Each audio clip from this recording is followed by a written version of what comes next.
Okay, so I really feel like I need to do a quick video in here, and I'm gonna actually try and keep it quick, but I want to really hone into you girls that it's human to be emotional. Like, we're innately emotional beings, and that's why there are so many people that turn to food, turn to alcohol, turn to smokes, turn to even sexual activities to relieve emotions, to fill emotional voids. And one thing that I learned ages ago in one of my psychology courses, which is actually very in line with what one of the girls in this group is doing with her counselor. Like, I'm pretty sure we went through the same type of psychology schooling, but a lot of what we do presently in our adult bodies is formed through habits, through traumas, through things that have happened to us in our growing years, in our childhood, not just nurture from our parents, but our environment, our schooling. And a lot of the time we don't realize this stuff, and it's come up in a couple other conversations where it's very apparent that our beliefs about ourselves or things that have happened to us, probably we had the best childhood with our parents, but then we got into relationships where we were abused, where we felt inadequate, where we were pushed around, where we never felt good enough, always had to prove ourselves, or anything like that. It really impacts who we are now. And if you're not aware of it, and if you don't start to focus on moving towards, instead of moving away from that pain, moving away from that emotion, start visualizing yourself as the person you want to be. Start seeing that identity of who is it that you really want to be. Like, if you have not watched my goal setting videos in the learning units, I don't know what side it's on while I'm doing this, but in the learning units on the side, I go into this stuff in goal setting. Like, you want to know who it is you want to be, how do you want to feel, what do you want to do in your life, like all this stuff. If you get so clear on that person that you want to be and try and figure out what it is that's stopping you, what are your beliefs, what is like the baggage, what are your triggers that are taking you away from what makes you feel the way you want to feel, what takes you away from that person you want to be, and start writing them down. Like, start actually putting pen to paper.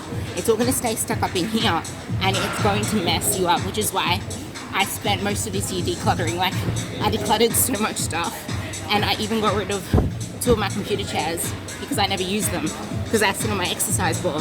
It's just less space. Like, I'm still going through decluttering periods. I've deleted over 1,000 friends on my Facebook.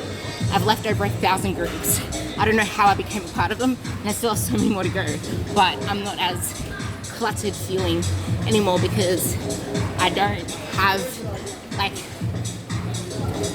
that thought in my head where I'm just a member of all these freaking groups and not able to actually accept friend requests or friend people because I'm cluttered. And then that relates to everything else in my environment. Like, at the moment, it's hard for me to declutter my desk because a lot of the stuff on my desk is study. Like, I have oodles of notes, oodles of books, oodles of folders, textbooks, not textbooks, but like the books that you write in with the lines. Because I never used to really buy textbooks. I only have one textbook that I ever read because I'm a visual learner and I like watching things and writing them down and then breaking them apart.